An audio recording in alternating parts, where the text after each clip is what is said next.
ચલો ચાલો અહીં જુઓ હવે દાખલો શું કહેવા માંગે છે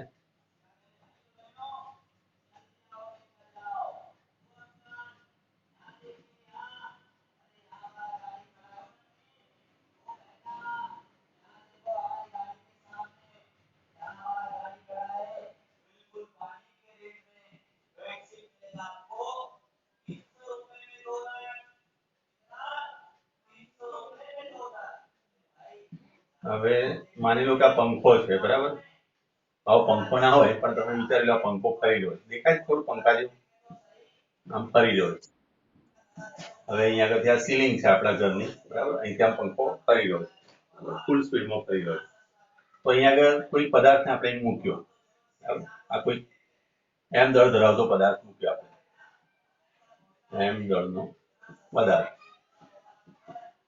ચલો પંખો ચાલુ કરીએ પહેલા સ્થિર હતો પંખો ચાલુ કરીએ તો શું થાય પદાર્થ ત્યાં ટકી રહે કરો કે છટકી જાય પંખો ચાલુ કરીએ આપણે આ રીતે આમ ફરવા તો ફેંકાઈ જશે બહાર પણ ફેંકાતો ના હોય તો એનો મતલબ શું થયો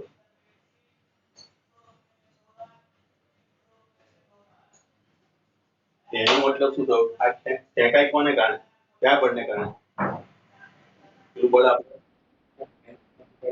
એટલે કેન્દ્રગામી બળ લાગે છે આભાસી બળ તો મારું કેન્દ્ર ત્યાગી બળ તો કેન્દ્ર ત્યાગી બળ એને આ બાજુ લઈ જાય એ થશે તમારી જોડે mv square by r suppose માન લો કે અહીંયા ત્રિજ્યા r આપણને આપેલી છે તો સ્વાભાવિક વસ્તુ કે આ તરફ એને બળ લાગી જાય બળ લાગી એટલે જો એ પડી જ જવાનો પણ એ પડતો નથી એનો મતલબ કે કોઈ બળ એને આ બાજુ ખેંચી રાખે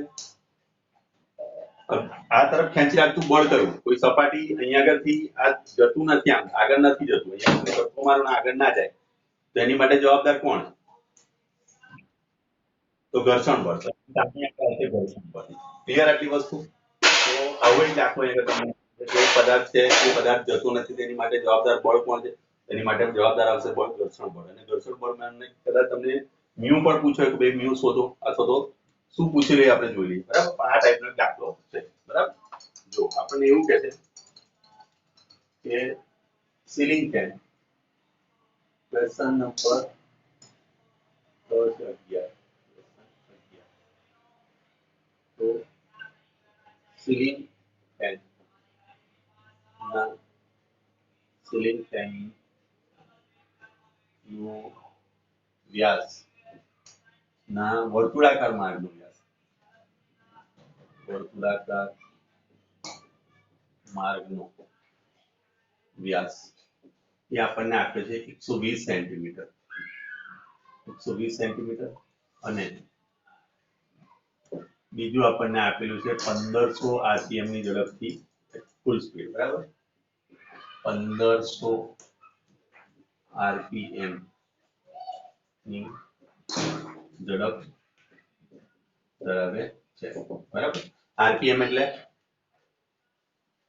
1500 આરપીએમ શું લખાશે આરપીએમ તો 1500 આનો મતલબ થાય રોટેશન પર મિનિટ આમ આખું લખવા જઈએ તો રોટેશન પર મિનિટ પણ ગુજરાતીમાં લખવા જઈએ તો શું લખાય પરિભ્રમણ પર મિનિટ આ શું લખાશે પરિભ્રમણ પર મિનિટ આનું ઇંગ્લિશ જે છે એ આવું થયું રોટેશન ભાગ્યા મિનિટ બરાબર રોટેશન નું ગુજરાતી થાય પરિભ્રમણ ને મિનિટ નું ગુજરાતી મિનિટ આટલી વસ્તુ સમજ પડે ઓકે હવે પરિભ્રમણ અહીંયા આગળથી હું શરૂ કરીને અહીંયા આગળ પાછો આવું તો પરિભ્રમણ એક થયું અહીંથી સુરત જઈને હું અહીં પાછો આવું એક પરિભ્રમણ થાય એક પરિભ્રમણ બરાબર કેટલા રેડિયન થાય હા તો આ પણ યાદ રાખજો કે એક પરિભ્રમણ બરાબર લખાય 2 પાઈ રેડિયન અને આના બરાબર લખાય 360 અંશ અંશ અને રેડિયનમાં જમીન આસમાનનો ફરક છે એ પણ ધ્યાન રાખજો 11 માં આ અહીં ભૂલ ના કરતા નહીં બરાબર તો આના પરથી તમે લખી શકો છો કે 1500 રેડિયન એટલે અહીં લખશો તમે 2 પાઈ અને આગળ થશે મિનિટ મિનિટ એટલે લખશો 60 તો આ 2 પાઈ રેડિયન થઈ જાય ભાગ્યા સેકન્ડ કારણ કે રેડિયન પર સેકન્ડમાં આપણે જવાબ લાવવાનો કારણ કે આપણે એસઆઈ યુનિટમાં જઈશું બરાબર હવે અહીંયા આગળથી 100 અલગ કરી દો તમે 100 તો 15 ચોક 60 થઈ ગયા અહીંયા આગળ થશે 25 25 गुना 50 એટલે 50 પાઈ રેડિયન પર સેકન્ડ આ ઓમેગા વી એટલામાં સમજ પડી દરેકને હેલો ઓકે કોઈ કન્ફ્યુઝન હોય તો મને વચ્ચે કહેતા રહેજો લાવ હાજરીનું પતાવી દઉં પહેલા હું એક જ મિનિટ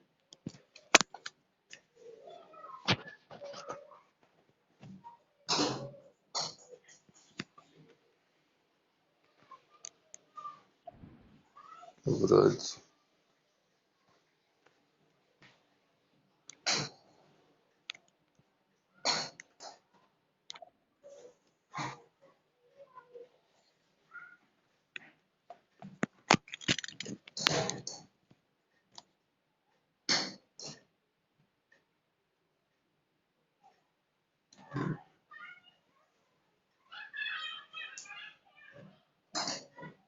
ચલો દેખાય છે ને ઓકે ચલો તો આપણી જોડે ઓમેગા આવી ગઈ આ ઓમેગા ઓમેગા એટલે કોણીય ઝડપ પણ કહેવાય કોણીય આવૃત્તિ પણ કહેવાય અને કોણીય વેગ પણ કહેવાય બરાબર ત્રણે ત્રણ સંદર્ભથી લઈ શકીએ હવે શું કહે છે આટલી ઝડપ ધરાવે છે હવે કહે છે કે 1 ગ્રામ દળ ધરાવતો 1 ગ્રામ દળ ધરાવતો પદાર્થ ફેનના પંખા એટલે પાંખિયા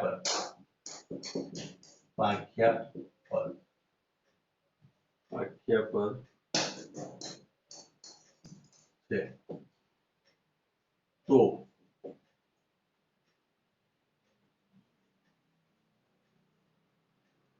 જ્યારે પંખો આપેલ ઝડપથી ભ્રમણ કરે ત્યારે આ કણ પર લાગતું બળ શોધો બરાબર અને બીજું આમાં બી પ્રશ્ન એ છે બી ની અંદર પૂછ્યું છે કે આ બળ કોણ લગાડશે આ બળ કોણ લગાડે છે બરાબર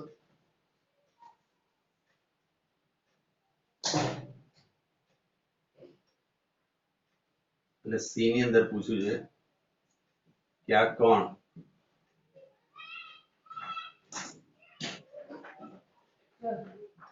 પાંખિયા પર બળ લગાડશે બરાબર પાંખિયા પર કેટલું બળ લગાડશે પાંખિયા પર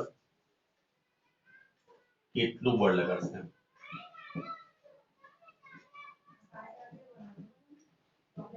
ચલો મેં તમને પહેલા ઓમેગા કરતા શીખવાડી દીધી બરાબર હવે અહીંયા આગળ તમને ખબર છે કે આ કોણ કેવો છે સ્થિર સ્થિતિમાં છે સ્થિર સ્થિતિમાં છે એટલે સંતુલનમાં છે તો ઉપરથી દોલન કરતો નથી એટલે ઉધ્વ સમતલ તો આપણે ઉધ્વ સમતલમાં તો આપણને ખબર છે કે સંતુલિત સ્થિતિમાં જ છે બરાબર અહીંયા દો દિશામાં mg બળ લાગે ઉધ્વ દિશામાં લંબ બળ લાગે એ તો આપણે કન્સિડર કરવાનું નથી તો સીધે સીધું આપણે શું કન્સિડર કરીશું mv square is equal to શું લખાશે mv square by r equal two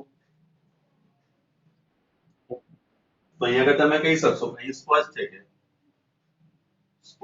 છે કે f ઇઝ ઇક્વલ ટુ શું લખાશે mv સ્ક્વેર બાય r પણ હું આને આમ પણ લખી શકું m v ની જગ્યાએ લખાય r ઓમેગા યાદ કરી લો જો મેં આગળના લેક્ચરમાં બધું કરાવ્યું હતું યાદ આવ્યું ને તમને f is equal two r square omega square upon r એક r કટ થઈ જાય એટલે m ઓમેગા સ્ક્વેર r આ રીતનું સૂત્ર બને f બરાબર તમે જાણો છો શું છે એનું કિંમત તો mu s n n બરાબર અથવા તો હવે mu s n નહીં આપણે સીધું બળ જ શોધવાનું તો પહેલા પેલું બળ શોધી લઈએ આપણે f જ સીધું આના પરથી આવી જાય ને f બરાબર આ કે અહીંયા આગળ તમે કહી શકશો અહીં નોંધ લખી તો લખી શકો છો કે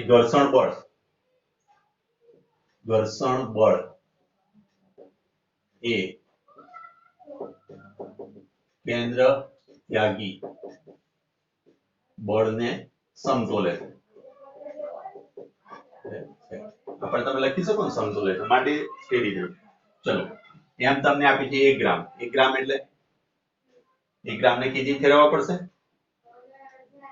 યાદ છે તો 10⁻³ લખી શકું કેજી ડાયરેક્ટ ઓમેગા સ્ક્વેર એટલે 50 ગુણ્યા 50 ગુણ્યા પાઈ સ્ક્વેર આર બરાબર આપણને આપેલી છે કેટલી 120 સેન્ટીમીટર વ્યાસ તમને આપેલો છે બરાબર 120 સેન્ટીમીટર વ્યાસ આપે તો એની ત્રિજ્યા તો 60 સેન્ટીમીટર તો 60 ભાગ્યા તમે કરી દો 100 બરાબર આનું હવે કેલ્ક્યુલેશન આપણે કરી લઈએ ચલો 1 બિંદુ અહીંયા આગળ કયું 1 બિંદુ અહીંયા આગળ જશે બરાબર ચલો હવે 6 50 30 30 ને પેલા 50 છે ને પાઈ પાઈ 25 25 96 બરાબર 25 25 ચોકસો એટલે 250 જેવું થશે ને પાઈ પાઈ 25 25 ગુણ્યા 6 કરશે એટલે 6 50 30 30 વધી તેની 3 6 દુના 12 13 14 15 150 થશે 150 અને આ 3 મીંડા તમે કાઢી નાખશો એટલે 1 2 ને 3 એટલે 0.3 into પાઈ સ્ક્વેર આવો કંઈક જવાબ આવશે બરાબર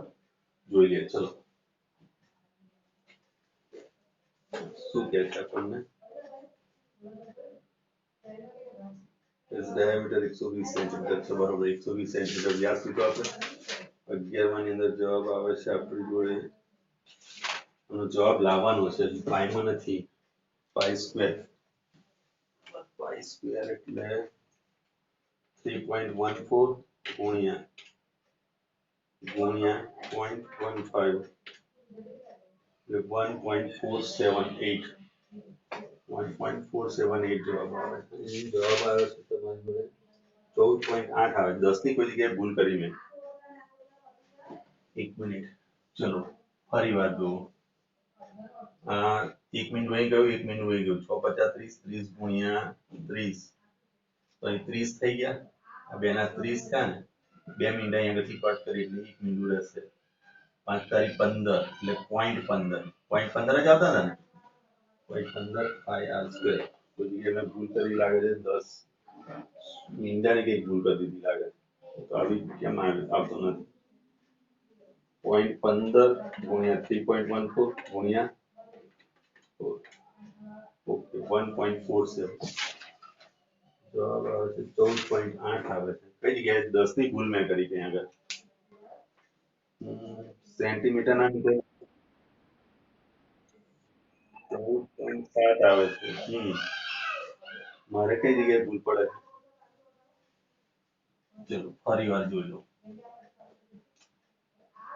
m બરાબર તો આપણે 10⁻³ લીધા ઓમેગા બરાબર આપણે 50 રેડિયન પર સેકન્ડ લીધા બરાબર આ 15 ચોક 100 થઈ ગયું ને આ 100 25 ચોક 100 એટલે 15 ચોક 60 થઈ ગયું આમાં તમે ભૂલ નથી કરીને 1500 ને એટલે 25 ને અહીંયા આગળ 100 બરોબર છે આ 4 કટ થયા 25 ગુણ્યા 50 50 બરોબર લીધા 50 ગુણ્યા 50 ગુણ્યા pi square into R R બરાબર લખશો અહીંયા 60 લખાય ને 60 ભાગ્યા 100 થશે કારણ કે સેન્ટીમીટર નું મીટરમાં ફેરવ્યું આપણે 1 મિનિટ અહીં આગળ કટ થયું 1 મિનિટ અહીં આગળ કટ થયું 6 50 30 આ 30 થઈ ગયા આપણે 30 એટલે આ 2 મિનિટ અહીં આગળ કટ કરી આપણે 2 મિનિટ તો -1 રહેશે 15 0.15 એટલો જ જવાબ આવે કઈ 10 ની ભૂલ કઈ આવે છે જવાબ આવે છે 14 પોઈન્ટ સમથિંગ આવે છે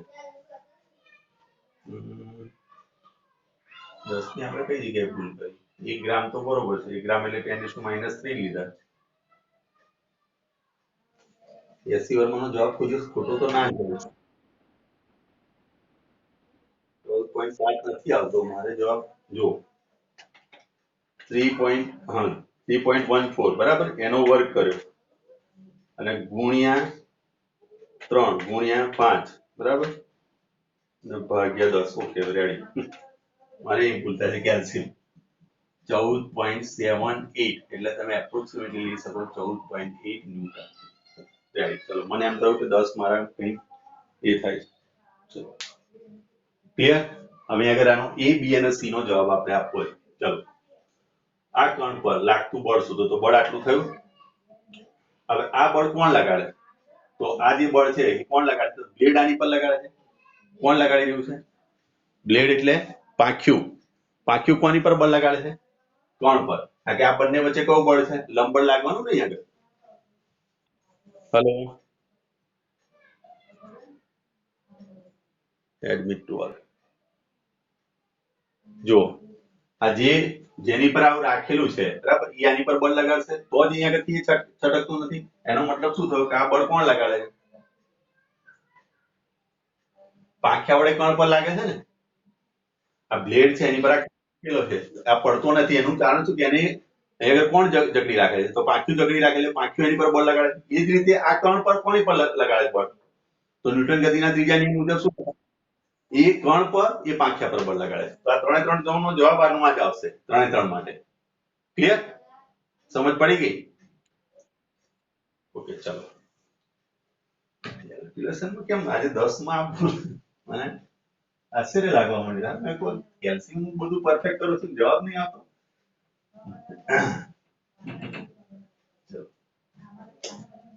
એના પછી આપણે ખબર જૂના જમાનાની પેલી ટેપ રેકોર્ડર આવે પેલા મોટા મોટા પૈડા જેવું આવે કાળા કલરની હોય ટેપ રેકોર્ડર પછી આમ મૂકે કોઈ વસ્તુ તકતી મૂકે પેલું ટેપ રેકોર્ડર ફરે ને પછી આમ આપણે ગ્રામાફોન કે એવું કંઈક આપણે જૂના પિક્ચરમાં બતાવતા હશે તમે જુઓ તો બરાબર. તો એવી જ એક રેકોર્ડ ડિસ્ક છે એલપી રેકોર્ડ ડિસ્ક કહેવાય એને બરાબર. તો રેકોર્ડિંગ એટલે કે તકતી પર બરાબર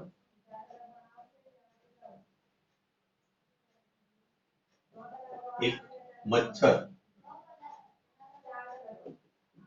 રેકોર્ડ તકતી પર તકતી કહીએ ને તકતી પર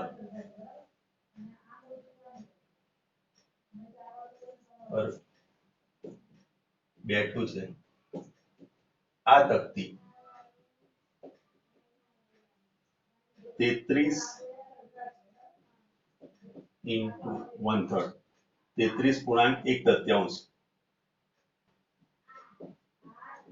પરિભ્રમણ પર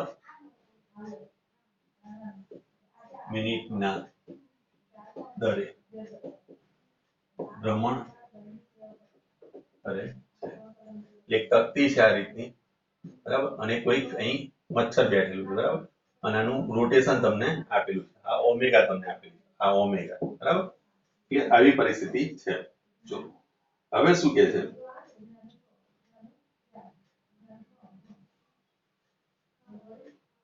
આ મચ્છરનું તકતીના કેન્દ્રથી 10 સેન્ટીમીટર દૂર છે. એટલે અહીંથી વિચારી લો આ અંતર તમને આપેલું છે 10 સેન્ટીમીટર. અહીં મચ્છર છે બરાબર. સમજ પડી? Hello okay. તો તમને એવું પૂછ્યું છે કે એનો ઘર્ષણાંક બરાબર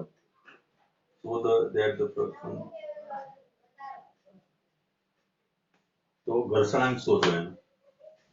તો તકતી અને મચ્છર વચ્ચેનો ઘર્ષણાંક ખાલી દીએ એમ બોલો કઈ રીતે લાવીશું? આગળના દાખલાની કોપી જ છે તમે જુઓ તો ખબર પડી. આ પણ મચ્છર કરવાનું આ રીતે મચ્છર આની પર રોટેશન કરે છે that means કે કેન્દ્રથી આગળ બળ લાગવાનું બરાબર. એટલું જ આ બાજુ ઘર્ષણ બળ લાગવાનું. તો F બરાબર અહીંયા તમે લખશો mv² by r. પણ અહીંયા આગળ તમને રોટેશન આપી છે તો રોટેશન આપી છે એના માટેનું સૂત્ર મેં તમને લખાવ્યું. શું આવશે? m ઓમેગા સ્ક્વેર r થઈ જશે. v r ઓમેગા મૂકીએ કટ થઈ જાય એટલે આ સૂત્ર મળી જાય. F નું સૂત્ર ખબર છે કે mu s mg લખાશે. અહીંયા આગળથી જે બળ લાગે ઉર્ધ્વ દિશામાં mg લાગશે ઉર્ધ્વ દિશામાં તમને n લાગશે. તો F બરાબર mu s n બરાબર mg લખશો mm કટ થઈ જશે. ત્યારથી તમે mu શોધી શકાય. હેલો તો લાવો તો જવાબ શોધીને ચલો.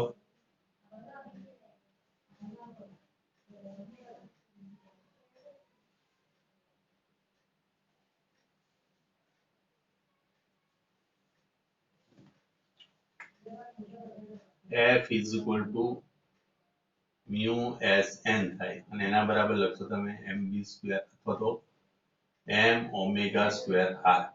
therefore mu s mg m omega square r એક m કટ થઈ જશે. therefore mu s is equal to omega square r by g.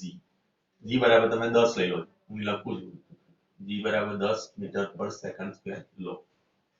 ચલો f mu s omega omega આગળ કેટલી થશે તો અહીં આગળ આપેલું છે તમને 33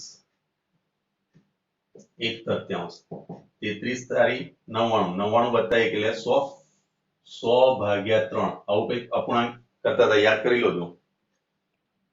તારી 99 99 વત્તા 1 કરવાનું બરાબર અને 100 ભાગ્યા એટલે કે 100 ભાગ્યા 3 પરિભ્રમણ એટલે કે 2π અને મિનિટ એટલે 60 થઈ જશે. આ રેડિયન પર સેકન્ડ આવું થઈ ગયું. 1 મિનિટનું અહીંયાથી કટ કરી દો બરાબર. ચલો અહીં આગળથી ફરી પાછો 5 લઈ લો તો અહીં આગળ 2 આવી જશે તો 10 ભાગ્યા 6 બરાબર આટલા પાઈ થઈ ગયા ને. 3 દુના 5 દુના 10 થશે એટલે સોરી એ 3 થઈ જશે. 3 તારી 9 એટલે 10 ભાગ્યા 9 પાઈ રેડિયન પર સેકન્ડ આપણને ઓમેગા મળી ગયું. આ ઓમેગાનો આપણે ઉપયોગ કરી લઈએ એટલે અહીં આગળ આવશે 100 ભાગ્યા 81 ગુણ્યા પાઈ સ્ક્વેર. ત્રિજ્યા તમારી થઈ 10 સેન્ટીમીટર 10 સેન્ટીમીટર એટલે કે 10 ભાગ્યા તમે 100 લખશો ગુણ્યા 1 ના ભાગ્યા 10 કરશો જીનું મૂલ્ય આ 10 10 કટ થઈ ગયા બરાબર. આ 100 100 કટ થઈ ગયા એટલે આવશે તમારી જોડે પાઈ સ્ક્વેર બાય 81 બરાબર. આ મ્યુ એસ આવ્યો. પાઈ સ્ક્વેર એટલે તમે લખશો 3.14 ભાગ્યા 81 આનો વર્ગ. ચલો 0.14 ભાગ્યા 0.12 બરોબર. ચલો આનો જવાબ આવશે 0.12. ઓકે ચલો કોઈ કન્ફ્યુઝન? એકદમ ઈઝી દાખલો હતો. હવે આની અંદર કદાચ અહીંયા આગળ તમને થોડુંક જે મેથ્સ થોડું ઘણું કાચું છે લોકો સુધારી દે કે અહીંયા આગળ જે અપૂર્ણાંક આપ્યો છે તમને કંઈક એવો અપૂર્ણાંક આપ્યો છે જે વિચિત્રપણું લાગે. દાખલામાં એક વિચિત્ર સિમ્બોલ જેવું લાગે એટલે આપણે ગભરાવાનું ના હોય. અહીંયા આગળ ગમે તે વેલ્યુ આપી હોય, દાખલા તરીકે તમને એમ કીધું છે કે અહીંયા 50 આપી છે તો 50 તારીખ 150 150 વત્તા 1 151 ભાગ્યા 3 આ રીતે આવે બરાબર. આને પ્લસ લઈ લેવાનું. જ્યારે આવી વસ્તુ હોય તો અહીંયા જે ગુણાકારમાં x આપેલો છે તો અહીં પ્લસ લઈ લો. અહીં y છે તો x ગુણ્યા y. અહીંયા આગળ આનું જો સાદુરૂપ આપવા જઈએ તો xy વત્તા 1 ભાગ્યા y આ રીતનું સમીકરણ થઈ જાય બરાબર. તો આ રીતે પણ તમે યાદ રાખી શકો. કોઈ પણ સંખ્યા આપી લે તો આ રીતે એને લઈ લો. પાઈ એનો રેડિયનમાં ફેરવી નાખો, સેકન્ડમાં એને કન્વર્ટ કરી નાખો, રેડિયન પર સેકન્ડ મૂકી અને પછી એનો જવાબ આ રીતે લાવી શકાય. એકદમ ઈઝી દાખલો હતો આ. બોલો છે કોઈ કન્ફ્યુઝન? ચલો હવે એવું વિચારશો નહીં બધા દાખલા આવા જ હોય. આ જસ્ટ એસટી વર્મા સર જે છે એમણે બુક જે આપણને આપી છે એની અંદર શરૂઆતમાં તો એવું જ લાગશે કે એકદમ ઈઝી દાખલા છે. કશું આમ લાગે જ નહીં કે આપણે જે ડબલ નીટના દાખલા કરી રહ્યા છે. એકદમ સિમ્પલ લાગશે. ધ્યાન રાખજો. ચલો ધીરે ધીરે એમાં ઇન્ક્રીમેન્ટ થશે. ચલો હવે શું કહે છે સાદું લોલક. સાદું લોલક બધાને ખ્યાલ પડે. એક દ્રઢ આધાર પરથી વજન રહિત દોરી વડે એને લટકાવવામાં આવે બરાબર અને દળદાર વસ્તુ હોય એને લટકાવી એને સાદું લોલક કહેવાય. દાખલા તરીકે આ સાદું લોલક થયું. જુઓ આ દ્રઢ આધારનો સિમ્બોલ થયો. આ એક દોરી વજન રહિત દોરી. વાસ્તવમાં કોઈ પણ વસ્તુ વજન રહિત નથી પણ આપણે એવું ધારી ચાલે કે આ વજન રહિત દોરી છે અને એમાં એક દળદાર વસ્તુ લટકાવી. આ દળદાર વસ્તુ થઈ ગઈ તો આ રચના થઈ એને સાદું લોલક કહેવાય. સિમ્પલ પેન્ડ્યુલમ બરાબર. ચલો એ સિલિંગ. હવે એ કારની સિલિંગ અહીંયા આગળ કારની અંદર એને રાખેલી છે બરાબર. આ કોઈ કાર છે એની અંદર એને રાખેલી છે બરાબર. માની લો કે આ કાર છે બરાબર એની અંદર એને રાખેલું છે બરાબર. હવે શું થાય આની ઝડપ તમને આપેલી છે 36 કિલોમીટર પર અવર.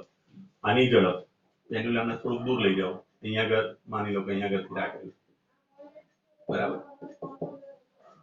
હવે કીધું છે આ કારની ઝડપ છે આપણને આપી છે એ આપેલી છે 36 કિલોમીટર પર અવર. આટલું તમને આપેલું છે બરાબર. તો એ વખતે એનો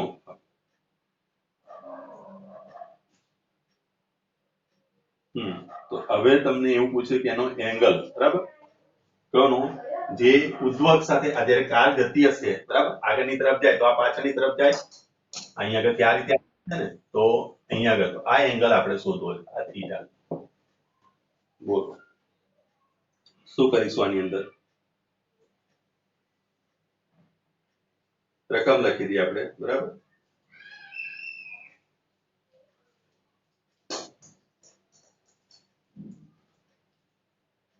એક સાદું લોલક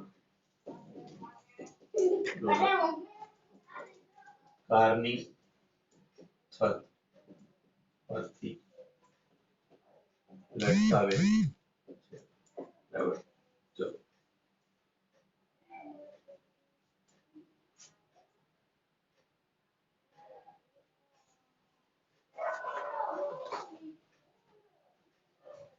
કાર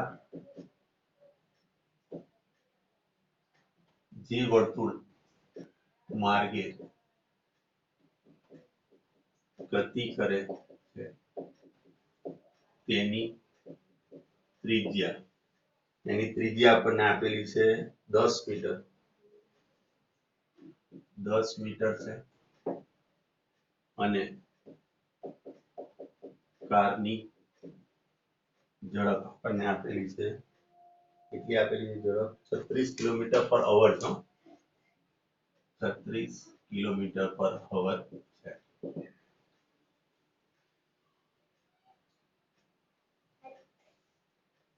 હવે જો લોલક ઉદ્ધવ અક્ષ સાથે જે ખૂણો બનાવે છે તે ભ્રમણ દરમિયાન બદલાતો ન હોય તો આ ખૂણો શોધો. આ ખૂણો આપણે શોધવાનો છે. આ કોઈ વળાંક માર્ગ લે છે આ રીતે, બરાબર, વર્તુળાકાર માર્ગે જાય છે કાર, એ વખતેની વાત છે. હવે આ કારની અંદર લટકાયેલું છે, તમને ખ્યાલ આવી ગયો, બરાબર. હવે પરિસ્થિતિ આપણને એવી આપેલી છે કે હવે માની લો કે આ વર્તુળાકાર માર્ગ છે, બરાબર. આ વર્તુળાકાર માર્ગ છે, એને કેન્દ્રથી અહીં કાર છે એવું વિચારો. આ કારની અંદર પેલું પેન્ડ્યુલમ છે, બરાબર, જે સાદું લોલક છે કારની અંદર છે. આ ત્રિજ્યા તમને આપેલી છે 10 મીટર અને કારની આપણને ઝડપ આપેલી. ઝડપ કેટલી આપેલી છે આપણને? v 36 કિલોમીટર પર અવર, એટલે 36 ગુણ્યા 5 ભાગ્યા 18 કરો એટલે મીટર પર સેકન્ડમાં આવી જાય. 18 ગુણ્યા 36 એટલે ધેટ મીન્સ કે v બરાબર કેટલો આવશે? 10 મીટર પર સેકન્ડ. આ ઝડપ તમને આપેલી છે, બરાબર. હવે ઠીક આપણે શોધવાની. તો આપણે એ પરિસ્થિતિ મુજબ જો લખવા જઈએ તો આ તમારી છત હતી, બરાબર.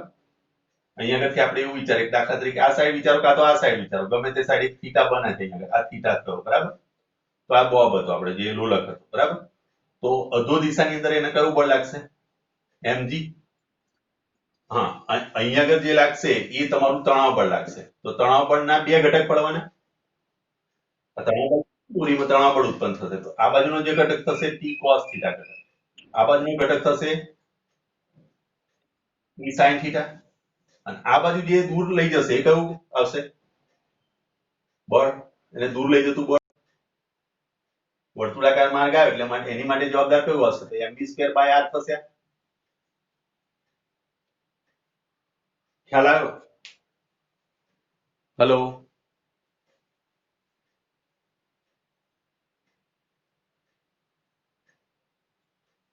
નથી ખ્યાલ આવ્યો હજુ?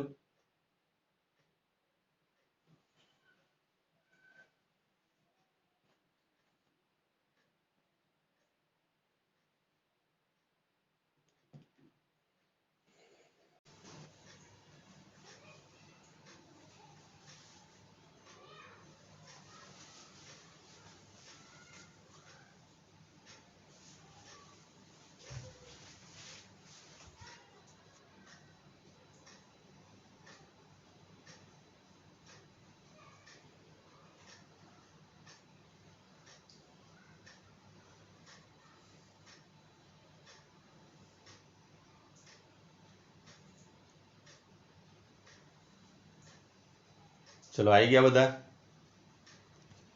अच्छा जो 8 જણા રહ્યા છે ઓકે ચલો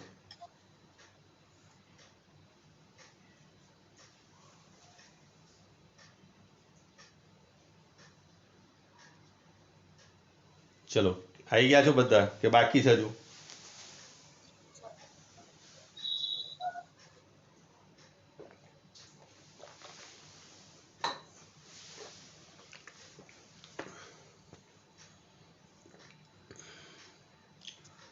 15 ને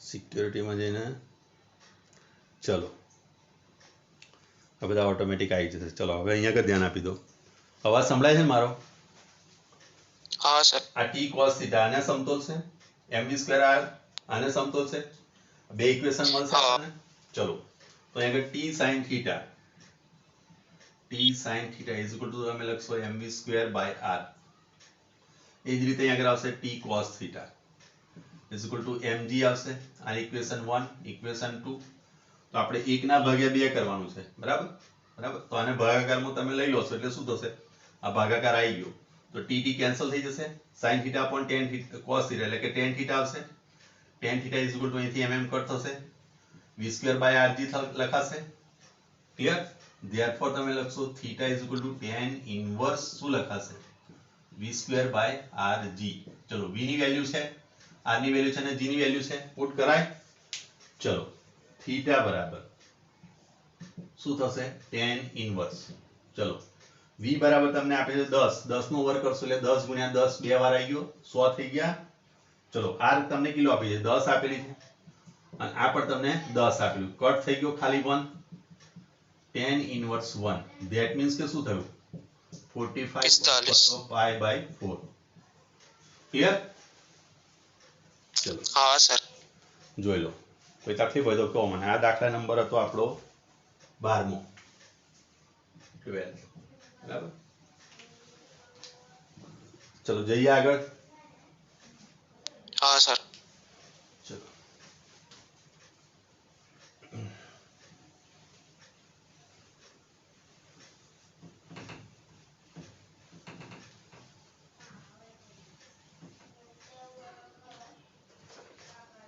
ચલો 13મો દાખલો હવે તમને એવું કહે છે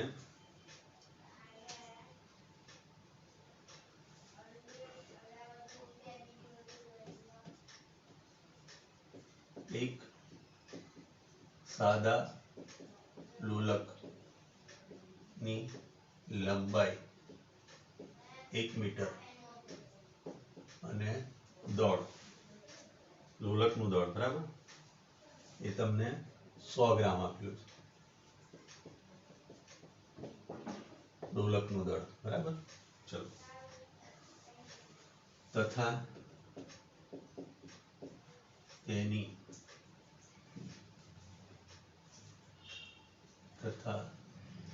બરાબર દળ છે જેની નિમ્ન બિંદુ પાસે નિમ્ન બિંદુ સમજાવો નિમ્ન બિંદુ કોઈને ખ્યાલ હોય તો મને કહો નિમ્ન બિંદુ પાસે તેની ઝડપ 1.4 મીટર પર સેકન્ડ છે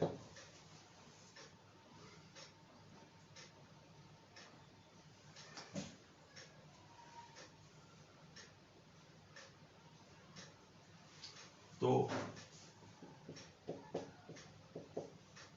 દોરીમાં ઉદ્ભવતું